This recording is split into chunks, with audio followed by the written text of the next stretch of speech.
Guys, welcome to my KS5 inform YouTube channel. ಯಾರಾದರೂ ನನ್ನ ಚಾನಲ್ನ ಸಬ್ಸ್ಕ್ರೈಬ್ ಮಾಡದೆ ನೋಡ್ತಾ ಇದ್ದರೆ ಪ್ಲೀಸ್ ಒಂದು ಸಬ್ಸ್ಕ್ರೈಬ್ ಮಾಡ್ಕೊಳ್ಳಿ. ಸಂಡೇ ಅಂತ ಬಂದರೆ ನಮಗೆ ನಾನ್ ವೆಜ್ ಇರಲೇಬೇಕು. ಅಂಥದ್ರಲ್ಲೂ ಬಿರಿಯಾನಿ ಇತ್ತು ಅಂದರೆ ಅದಂತೂ ಸ್ಪೆಷಲ್ ಅಂತಲೇ ಹೇಳ್ಬೋದು. ನಾನಿವತ್ತು ಚಿಕನ್ ಫ್ರೈ ಮಾಡಿ ಬಿರಿಯಾನಿ ಮಾಡ್ತಾಯಿದ್ದೀನಿ.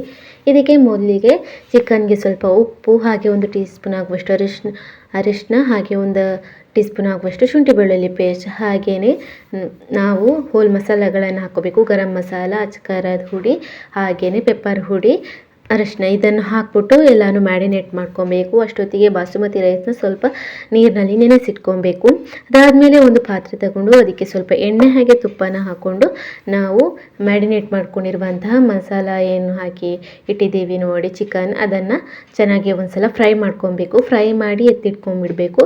ಮತ್ತು ಉಳಿದಿರುವ ಎಣ್ಣೆಗೆ ನಾವು ಈರುಳ್ಳಿ ಹೆಚ್ಚಿಬಿಟ್ಟು ಹಾಕ್ಕೋಬೇಕು. 1-2 ಈರುಳ್ಳಿ ಹೆಚ್ಚಿ ಹಾಕ್ಕೊಬೇಕು. 1 ಟೊಮೆಟೊನು ಹೆಚ್ಚಿಬಿಟ್ಟು ಹಾಕ್ಕೋಬೇಕು. ಅದಾದಮೇಲೆ ನೀಟಾಗಿ ಚೆನ್ನಾಗೇ ಫ್ರೈ ಮಾಡಿಬಿಟ್ಟು ಅದಕ್ಕೇ ನಾವು ಬಾಸುಮತಿ ರೈಸ್ ನೆನೆಸಿಟ್ಟಿದ್ದೀವಿ ನೋಡಿ, ಅದನ್ನು ಹಾಕ್ಕೊಂಡು ನೀಟಾಗಿ ಮಿಕ್ಸ್ ಮಾಡಿಬಿಟ್ಟು ನಾವೆಷ್ಟು ಅಕ್ಕಿ ತಗೊಂಡಿದ್ದೀವಿ ಅದರ ಅಳತೆ ತಕ್ಕಂಗೆ ನೀರನ್ನ ಹಾಕ್ಕೊಬೇಕಾಗುತ್ತೆ. ಮೇಲ್ಗಡೆ ಕೊತ್ತಂಬರಿ ಸೊಪ್ಪು, ಹಾಗೆಯೇ ನಾವು 1-2 ಕಾಯಿ ಮೆಣಸು, ರುಚಿಗೆ ಸ್ವಲ್ಪ ಉಪ್ಪು ಹಾಕ್ಕೊಳ್ಳಿ. ಅದಾದಮೇಲೆ ನಾವು ಆವಾಗಲೇ ಫ್ರೈ ಮಾಡಿಟ್ಟಿದ್ದೀವಿ ಅಲ್ವಾ ಚಿಕನ್, ಅದನ್ನು ಮೇಲ್ಗಡೆ ಇಟ್ಟು ಮುಚ್ಚಿಬಿಟ್ಟು ಒಂದು 15 ಮಿನಿಟ್ಸ್ ಹಾಗೇ ಬೇಯಿಸಬೇಕು.